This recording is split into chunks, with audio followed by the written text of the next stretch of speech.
అనగనగా ఒక చిన్న ప్రశాంతమైన గ్రామం. ఆ గ్రామంలో దానయ్య అనే నిరుపేద రైతు నివసిస్తూ ఉండేవాడు. వంశపారంపర్యంగా వచ్చిన కొద్దిపాటి పొలమే అతనికున్న ఏకైక జీవనాధారం.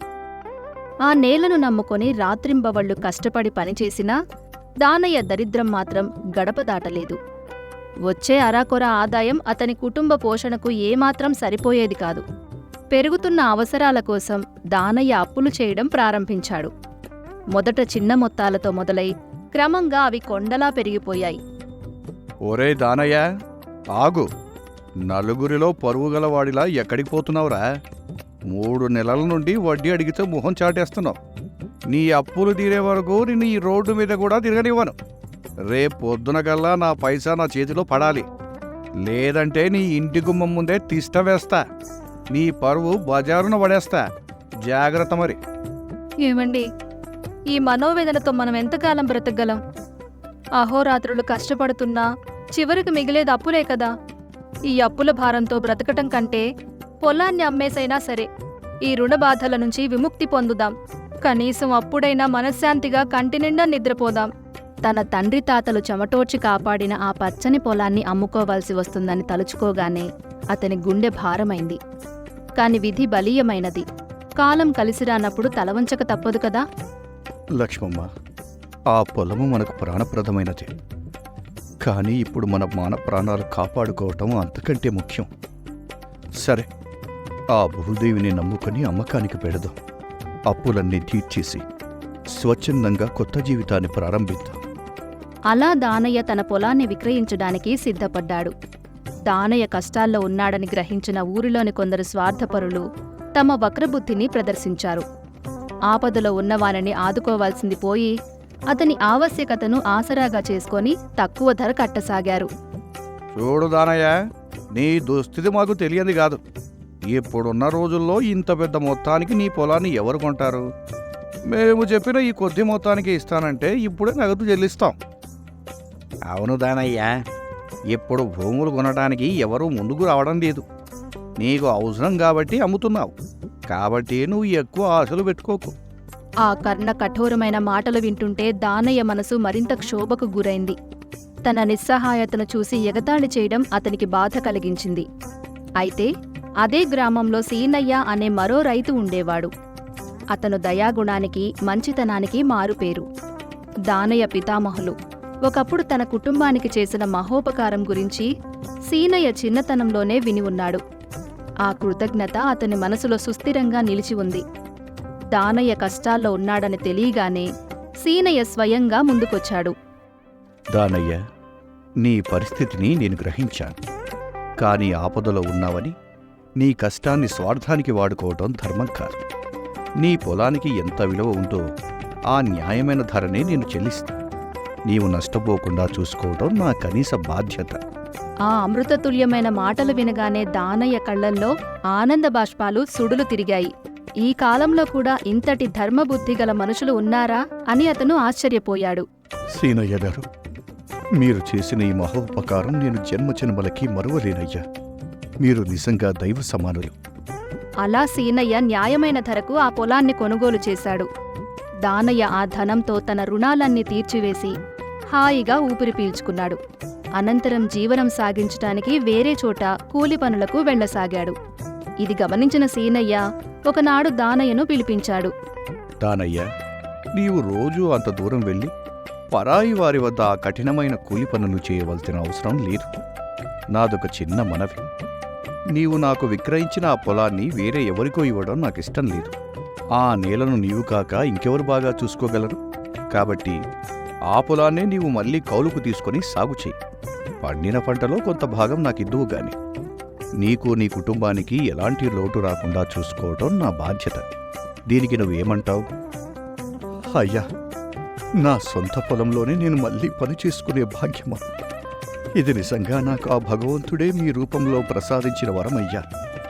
సీనయ్య గారు, మీ ఉదార స్వభావానికి నా హృదయపూర్వక నమస్కారాలు. మీరు చెప్పినట్లే నా ప్రాణం ఉన్నంత వరకు ఆ నేల తల్లిని నమ్ముకుని సాగు సాగిస్తాను. అలా దానయ్య మళ్లీ అదే పొలంలో శ్రద్ధగా పనిచేయసాగాడు. ఒకనాడు అతను ఎడ్లను కట్టి పొలాన్ని దున్నుతుండగా ఒక్కసారిగా నాగలి కర్రకు ఏదో గట్టిగా తగిలింది. ఎడ్లు ముందుకు సాగలేదు. ఏమిటిది? ఎంత బలంగా లాగినా నాగలి కదలడం లేదే. ఇక్కడ రాయి ఉన్నట్టు లేదే. భూగర్భంలో ఇంకేదైనా ఉందేమో. కుతూహలం ఆపుకోలేక దానయ్య అక్కడ జాగ్రత్తగా తవ్వడం ప్రారంభించాడు. కొద్దిసేపటికే అతని కళ్ళు మిరిమిట్లు గొలిపే అద్భుత దృశ్యం కనిపించింది. భూమిలో 2 లంకెబిందెలు దొరికాయి. హా, భగవంతుడా, ఇదేమి విచిత్రం! ఇంతటి అపారమైన సువర్ణనిధా! నా కళ్ళను నేనే నమ్మలేకపోతున్నాను. క్షణకాలం ఆ లక్ష్మీ కటాక్షాన్ని చూసి అతని మనసు ఉప్పొంగింది. ఈ పొలం ఇప్పుడు నాది కాదు కదా, సీనయ్య గారి సొత్తు. మరి ఈ బంగారం నాకెలా చెందుతుంది? పరధనము పాము వంటిది. వెంటనే సీనయ్య ఇంటికి వెళ్ళి, బాబు సీనయ్య గారు, నేను పొలం దున్నుతుండగా పొలంలో ఇవి లభ్యమయ్యాయి. స్వర్ణాభరణాలతో నిండిన 2 లంకెబిందెలు. ఇవి మీ భూమిలో దొరికాయి కాబట్టి ఇవి మీవి. భద్రంగా దాచుకోండి. నేను ఎడ్లను పొలంలోనే వదిలి వచ్చాను. నేను వెంటనే వెళ్ళాలి. దానయ్య పలికిన మాటలు విని సీనయ్య నిశ్చేష్టుడయ్యాడు.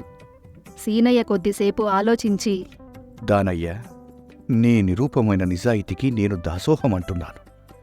ఈ కాలంలో ఇంత ధనం లభిస్తే ఎవరికీ తెలియకుండా దాచుకుంటారు. కాని నువ్వు మాత్రం స్వచ్ఛందంగా తెచ్చిచ్చావు. అయితే విను, ఈ నిధి నీదే. అదేమిటి బాబూ, ఈ పొలాన్ని నేను మీకు విక్రయించాను కదా, ఇక ఆ భూమి మీదే అయినప్పుడు అందులో దొరికిన నిక్షేపం కూడా మీదే అవుతుంది కదయ్యా. కాని నాదెలా అవుతుంది? చూడు దానయ్య, నేను నీ వద్ద కొన్నది కేవలం భూమిని మాత్రమే. అందులో పండే పంటపై మాత్రమే నాకు హక్కు ఉంటుంది. భూమి లోపల దాగి ఉన్న ఇలాంటి అపురూప నిధుల కోసం నేను నీకు వెలకట్టలేదు కదా. కాబట్టి ధర్మబద్ధంగా ఈ నిధి నీదే. అక్కడ చేరిన జనులంతా ఇద్దరి మాటలు విని ఆశ్చర్యంలో మునిగిపోయారు. లోకంలో ధనం కోసం రక్త సంబంధీకులే ఒకరినొకరు చంపుకుంటున్నారు. అలాంటిది ఒకరు ఇస్తానంటుంటే మరొకరు వద్దంటున్న ఈ వింతను చూసి ముక్కున వేలేసుకున్నారు. బాబు, ఆ పొలం నాది కానప్పుడు అందులో ఒక్క సువర్ణ నాణాన్ని ఆశించినా అది అధర్మమే అవుతుంది. అక్రమంగా సంపాదించిన ధనాన్ని ఆ భగవంతుడు కూడా క్షమించడయ్యా. నేను దీన్ని స్వీకరించలేను. ఇద్దరూ తమ తమ ధర్మవాదనను వదలకుండా నిలబడ్డారు. చివరకు ఈ ధర్మ సందేహానికి పరిష్కారం కనుగొనడానికి గ్రామాధికారిని ఆశ్రయించాలని నిర్ణయించారు. ఇద్దరూ కలిసి ఆ నిధి బిందెలను తీసుకొని గ్రామాధికారి దర్బార్కు వెళ్లారు. ఏమిటి ఈ విడ్డూరం? ధనం దొరికిందని కొట్టుకోవడం చూశాను కాని నిధిని ఎవరు తీసుకోవాలో తేల్చమంటూ వాదించుకోవటం నా జీవితంలో ఇప్పుడే మొదటిసారిగా చూస్తున్నాను. ఇద్దరి వాదనలు విన్న గ్రామాధికారి తల అటూ ఇటూ కదిలించాడు. పక్కనే కూర్చుని ఉన్న అతని సోదరుడు గోపయ్య అంతా నిశితంగా గమనిస్తున్నాడు. దీనికింత చర్చెందుకు? మీరిద్దరూ ఉత్తమ గుణవంతులు కాబట్టి ఆ 2 బిందెల్లో ఒక్కొక్కరు ఒక్కో బిందెను తీసుకోండి. ఇద్దరికీ సమన్యాయం జరుగుతుంది. అయ్యా, మీ తీర్పు నాకు శిరోధార్యమే. కానీ నా మనసు దీనికి సమ్మతించడం లేదు. పరాయి సొత్తును నా చేతులతో స్వీకరించి ఆ ధర్మానికి ఒడిగట్టలేను. అవును గ్రామాధికారి గారు, ధనం మనిషిని తాత్కాలికంగా నిలబెడుతుందేమో కాని శాశ్వతంగా నిలబెట్టేది ధర్మం మాత్రమే. ఈ బిందెల్లో ఒక్క నాణెం కూడా నేను తీసుకోలేను. గ్రామాధికారి చెప్పినట్లుగానే ఇరువురు చెరొక బిందెను తీసుకొని తమ ఇంటికి వెళ్లారు. గోపయ్య, నీ ఆలోచన నాకేమీ బోధపడడం లేదు. నెల రోజుల తర్వాత మీరు తిరిగి వస్తే మేము ఏం చెప్పగలం? లక్ష్మమ్మ, ఈ బిందె మన ఇంట్లో ఉన్నప్పటి నుంచి నా మనసుకు ఒక్క క్షణం కూడా శాంతి లేదు. ఇది మన సొత్తు కాదని తెలిసి కూడా ఇక్కడ ఉంచుకోవడం నాకు చాలా బాధగా ఉంది. మనం పేదవాళ్ళం కావచ్చు, కానీ మనం దొంగలమా? ఇతరులు దాన్ని దోచుకునే వాళ్ళమా? రేపు ఉదయం కాగానే ఈ బిందెను తీసుకుని సీనయ్య గారి దగ్గరికి వెళ్తాను. అది ఆయనకే చెందుతుంది. ఇది దానయ్య అదృష్టం కొద్దీ ఆ భూదేవి ప్రసాదించిన నిధి. నా కష్టార్జితం కాని ఈ ధనంపై నాకెలాంటి హక్కు ఉంటుంది? ఎంతటి ఆపద వచ్చినా పరాయి సొమ్మును ఆశించటం మహాపాపం కదా. అలా ఉండగా గోపయ్య సూచించిన వారం రోజుల గడువు ముగియవస్తోంది. ఆ వారం రోజులు దానయ్య సీనయ్యల పాలిట ఒక అగ్ని పరీక్షలా మారాయి. మొదట ధర్మమే ముఖ్యమనుకున్న వారి మనసులు కళ్లముందే మెరుస్తున్న ఆ అపరంజి బంగారాన్ని చూసి నెమ్మదిగా లొంగిపోసాగాయి. ఆ ధనలక్ష్మి వారి కళ్లల్లో ఆశను, మనసులో స్వార్థాన్ని చిగురింపచేసింది. ఒకరోజు గోపయ్య తన అన్నయ్యన గ్రామాధికారిని తీసుకొని వారి పరిస్థితిని గమనించటానికి వెళ్ళాడు. మొదట వారు దానయ్య ఇంటి వద్ద నిలబడి వినసాగారు. అంతలో దానయ్య తన భార్యతో, లక్ష్మమ్మ, ఈ వారం రోజులుగా ఆలోచిస్తుంటే నాకు విషయం అర్థమవుతుంది.